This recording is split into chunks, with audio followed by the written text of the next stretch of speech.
ప్రముఖ ప్రవచనకర్త చాగంటి కోటేశ్వరరావు అంటే తెలియని వారు లేరు. చిన్నపిల్లల నుంచి వృద్ధుల వరకు అందరికీ ఆయన పరిచయమే. ఆయన ఎప్పుడూ లేనిది ఈసారి ఏకంగా ఏపీ సర్కారులో కేబినెట్ ర్యాంక్ పదవి తీసుకున్నారు. అదే విద్యార్థుల నైతికత విలువల సలహాదారు పదవి. ఇక తాను ప్రభుత్వం అప్పగించిన బాధ్యతను సంతోషంగా స్వీకరిస్తున్నానని చెప్పారు చాగంటి. అందరూ ఆయన నిర్ణయంపై ఆశ్చర్యపోయారు. ఎందుకంటే గతంలోనే పదవులు ఇస్తామన్నా కూడా చాగంటి వద్దన్నారు.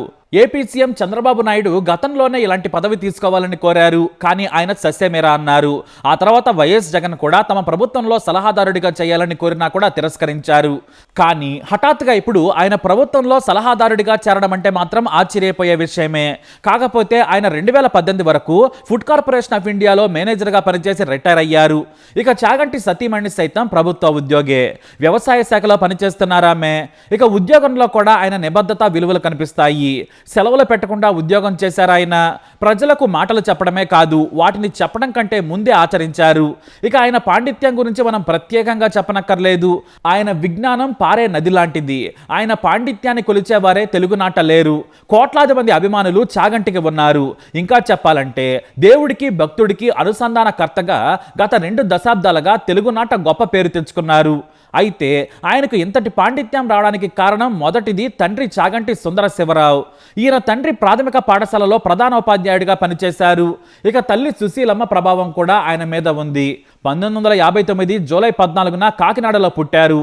అయితే ఆయన జీవితం కాస్త కష్టాలతోనే మొదలైందని చెప్పొచ్చు. 6 ఏళ్ల వయసులోనే తండ్రి చనిపోయారు. దీంతో 2 అక్కలు, 1 చెల్లె, తమ్ముడి బాధ్యతలను తీసుకున్నారు ఆయన. మొత్తం కుటుంబానికి తానే పెద్ద దిక్కుగా నిలబడి వారి జీవితాలను దారిలో పెట్టాల్సిన బాధ్యత మీద పడింది. కుటుంబం కోసం తన జీవితాన్ని కూడా త్యాగం చేశారు ఆయన. అందరి పెళ్లిళ్లు చేశారు. అయితే కుటుంబం బాధ్యతలు ఉన్నా కూడా ఆయన పాండిత్యం మాత్రం వదలలేదు. అది కూడా 28వ ఏట తమ గురువు గారు మల్లంపల్లి అమరేశ్వర ప్రసాద్ పరిచయంతో ఆయన జీవితం మారిపోయింది. ఆయన తమ ఇంటి దగ్గరే అద్దెకుండేవారు.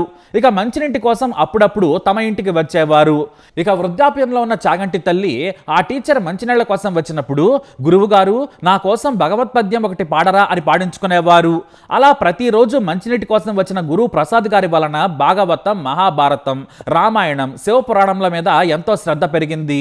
పుస్తకాన్ని చదివే పద్ధతిని నేర్పించారు గురువు గారైనటువంటి ప్రసాద్ గారు. ఇక అప్పటికే చాగంటి పీజీ చేశారు. గోల్డ్ మెడల్ కూడా సాధించారు. కానీ ధారణ శక్తి గురువు వలనే వచ్చింది.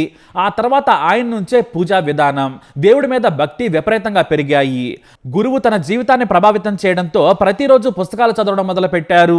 అలా ఆయనకు ఎంతో పాండిత్యం అబ్బింది. మండల దీక్షతో 42 రోజుల పాటు సంపూర్ణ రామాయణం చెప్పారు. 42 రోజుల భాగవతం, 30 రోజులు శివపురాణం, 40 రోజులు శ్రీలలిత సహస్రనామ స్తోత్రం అనర్గళంగా ప్రవచించి గొప్ప పేరు తెచ్చుకున్నారు ఆయన. అలా ఆయన పేరు మారుమోగిపోయింది. ఇక ఉద్యోగం చేస్తూనే కాకినాడలో ప్రతిరోజు సాయంత్రం ఆలయంలో ప్రవచనాలు చెప్పడం అలవాటైపోయింది. నాడు తన గురువు చెప్పిన మాటలే కాదు, పూజా విధానాలు కూడా విపరీతంగా ప్రభావం చూపించాయి. అయ్యప్ప దేవాలయంలో ప్రతిరోజు సాయంత్రం కూర్చొని భక్తులకు భాగవత ప్రవచనాలు చెబుతున్న సమయంలో చాలామంది వాటిని రికార్డ్ చేసుకుని ప్రతిరోజు ఉదయాన్నే కేబుల్ టీవీల్లో వేసేవారు. అలా చాగంటి ప్రవచనం జనాల్లోకి వెళ్ళడం మొదలైంది. ఆ తర్వాత ప్రధాన టీవీ ఛానల్లో ప్రసారం అయ్యాయి. దీంతో ఆయన పేరు కోట్లాది మందికి తెలిసిపోయింది. ఆయన పాండిత్యం, జ్ఞానం కూడా తెలిసింది. అయితే ఆయన 2 దశాబ్దాలకు పైగా ఈ ప్రవచనాలు చెబుతున్నా కూడా ఏనాడు కూడా ₹1 తీసుకోలేదు. ఉచితంగానే చెప్పారు ఆయన. ఎందుకు మీ గొప్ప పనికి డబ్బులు ఇస్తామన్నా మీరు తీసుకోలేదంటే మంచి మాట చెబుతారు చాగంటి. నాకు డబ్బులు అవసరం లేదు, అందుకే తీసుకోలేదంటారు. నిజంగా ఆయన మాటను రాజకీయ నాయకులు ఆచరిస్తే ఎంత మంచి సమాజం అవుతుందో చూడొచ్చు. నేను ఉద్యోగిని, నా భార్య సైతం ఉద్యోగం చేస్తోంది, 4 చేతులా సంపాదిస్తున్నాం, అనారోగ్య సమస్యలు ఏవీ రాలేదు. ఇక ఇప్పుడు పిల్లలకు పెళ్లిళ్ళు అయ్యాయి, 2 బీటెక్ చదివి హాయిగా ఉన్నారు. నాకు ఇంతకంటే ఏం కావాలి? నాకు డబ్బెందుకు అన్నారు చాగంటి.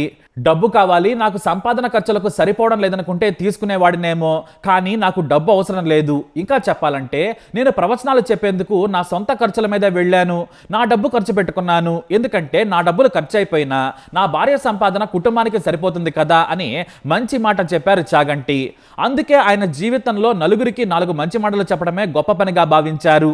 సమాజంలో వచ్చే గౌరవం కంటే డబ్బుదేముందని చాలా తేలిగ్గా మాట్లాడతారు చాగంటి. అలా ఏమాత్రం రూపాయి ఆశించకుండా చాగంటి కోటేశ్వరరావు గొప్ప ప్రవచనకర్తగా తెలుగునాట పేరు తెచ్చుకున్నారు. అయితే ఆయన డబ్బుకే కాదు, పదవులకు కూడా ఏనాడు ఆశపడలేదు. గతంలోనే టీటీడీ ధర్మ ప్రచార పరిషత్ మండలి సలహాదారుడిగా ఉండాలని కోరినా కూడా ఆయన తిరస్కరించారు. ధర్మకర్తల మండలిలో ఎంతో మంది మేధావులున్నారు. వారికి అనుమానం వచ్చినా కూడా సరిదిద్దుకోగలరు. నా వల్ల మీకు అవసరం ఉండదని తిరస్కరించారు చాగంటి. అంతేకాదు, ఒకవేళ నిజంగా తన అవసరం ఉంటే ఒక్క పిలుపు చాలు, ఏడుకొండల స్వామి వారి దగ్గరకు పరిగెత్తుకుంటూ వస్తాను.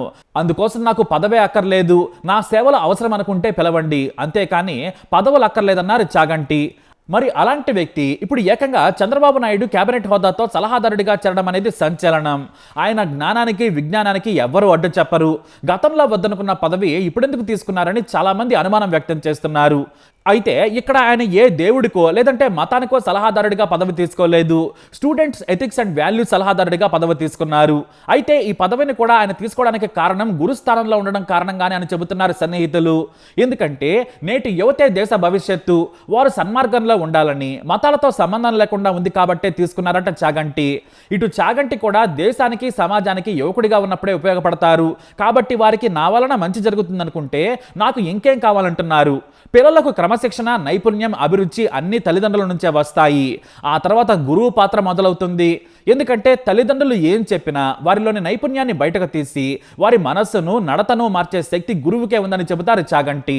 4 మంచి మాటలు చెప్పాలనే ఈ పదవికి ఒప్పుకున్నాను. నాకు ఇచ్చిన బాధ్యతను సంతోషంగా స్వాగతిస్తున్నాను. నా వయసు 65 ఏళ్ళు, ఆరోగ్యంగా ఉన్నప్పుడే చేయగలం. మహా అయితే మరో 5-6 ఏళ్ళు చేస్తానేమో. ప్రభుత్వ పరంగా పిల్లలను కూర్చోబెడితే 4 మంచి మాటలు చెబుతాను. పిల్లలకు మేలు జరిగితే నాకు అంతకు మించిన సంతోషం ఉండదు. దీన్ని గొప్ప కర్తవ్యంగా భావిస్తానని చెప్పారు చాగంటి. అయితే ఇక్కడే మరో చర్చ కూడా మొదలైంది. అదే చాగంటి వర్సెస్ గరికపాటి అనే చర్చ. ఇది ఏపీ సర్కార్లో జరిగింది.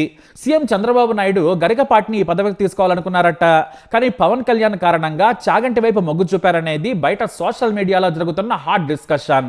ఎందుకంటే గతంలో చిరంజీవి మీద గరికపాటి విసుర్లు పెను వివాదాన్ని సృష్టించాయి.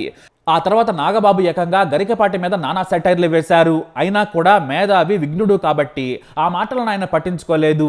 అయితే ప్రవచనాల విషయంలో గరికపాటి, చాగంటి ఇద్దరు సమానమే. కానీ ఇద్దరు స్టైల్ వేరు. దేవుడి భక్తి మార్గంలోనే తన ప్రవచనాలను చెప్పుకుంటూ వెళ్తారు చాగంటి. కానీ సమాజం యాంగిల్లో మనిషి ఆలోచన తీరుకు ముడివేసి చెప్పగల ధైర్యం గరికపాటింది. అది వివాదంగా మారినా సరే గరికపాటి తగ్గేదేలే అంటారు. ఇక మూఢనమ్మకాలను వదిలేయాలని చెప్పడంలో గరికపాటి ముందుంటారు. ఎంత అంటే పండుగ రోజే కష్టపడి తొక్కుకుంటూ గుడిలోకి వెళ్ళి ఇబ్బందులు పడద్దు, స్వామివారు అక్కడే ఉంటారు, మామూలు రోజుల్లో కూడా నిష్ఠగా పూజ చేస్తే చాలని చెప్పగల దమ్మున్న ప్రవచనకర్త గరికపాటి. పెళ్లిళ్ల నుంచి వాస్తు, మూఢనమ్మకాల వరకు గరికపాటి పాండిత్యాన్ని జోడించి చెప్పగలరు. అంతేకాదు అత్తాకోడళ్ల పోట్లాట నుంచి మొగుడు పెళ్లాల విషయాన్ని కూడా గుచ్చి చెబుతారు. ఇక ప్రేమ పెళ్లిళ్ళు, ఆడపిల్లల బట్టలు, ఆడపిల్లల జొట్ల వరకు కూడా గరికపాటి చురకలు చాలా బాగుంటాయి. అంతేకాదు మూఢనమ్మకాలను వదిలేయాలి, కష్టపడి పని చేయాలి, ఒకరి జీవితంలో వేలు పెట్టకూడదు, కోడలి విషయంలో అత్త వేలు పెట్టద్దు, పెళ్ళైనా కొడుకు ఇంకా చంటి పిల్లాడే అన్నట్లుగా అత్తలు కోడలను తిట్టి కొడుకును వెనకేసుకు రావద్దని చెబుతారు గరికపాటి. ఇక ఆయన ఎంత గొప్ప అవధాని అనేది ప్రపంచానికి తెలిసిందే. చాగంటి, గరికపాటి ఇద్దరు మహాపండితులే. అయితే గతంలో పుష్కరాల విషయంలో చాగంటి మాటలను విమర్శించారు గరికపాటి. దీంతో గరికపాటికి చాగంటికి పడడం లేదనే మాటలు వినిపించాయి. కానీ గరికపాటి మాత్రం నేను వ్యక్తి మాటలను విమర్శించాను, వ్యక్తిని కాదు, నాకు చాగంటి అంటే గౌరవం ఉందని క్లారిటీ ఇచ్చారు. అయితే నాకంటే మహాపండితుడు తెలుగునాట లేడని టీవీ ఇంటర్వ్యూలో చెప్పారు గరికపాటి. పోటీకైనా సిద్ధం, నేను ఒకరిని చూసి ఎందుకు ఈర్షపడతాను, నాకంటే ఎవరైనా పైన ఉంటే నేను ఈర్షపడతాను, ఎవరూ లేరని బల్లగుద్ది మరీ చెప్పగల దీశాలని అన్నారు ఆయన. అదే చాగంటి మాత్రం సున్నిత మనస్కులు, వాటి జోలికి వెళ్లరు, తన పని తాను మాత్రమే చేసుకుంటారు. అయినా ఈసారి మాత్రం చాగంటి ఏపీ కేబినెట్ హోదాలో ఉన్న పదవిని తీసుకోవడమే కాదు, ఆయన పదవిని స్వాగతించారు. ఒకటి మాత్రం నిజం, గరికపాటికి చాగంటికి పోలిక పెట్టడం సరికాదు.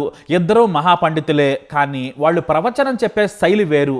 భక్తి మార్గంలోనే వెళ్లే చాగంటికి భక్తితో పాటు సమాజంలోని మూఢనమ్మకాలను బద్దలు కొడుతూ ముందుకు సాగే గరికపాటికి పోలిక ఉండదనేది వాస్తవం. ఇక గరికపాటి మాత్రం తన ముందు క్రమశిక్షణగా ఉండాలంటారు. చాగంటి గారు మాత్రం అవేమీ పట్టించుకోరు, నిర్మలంగా ఉంటారు.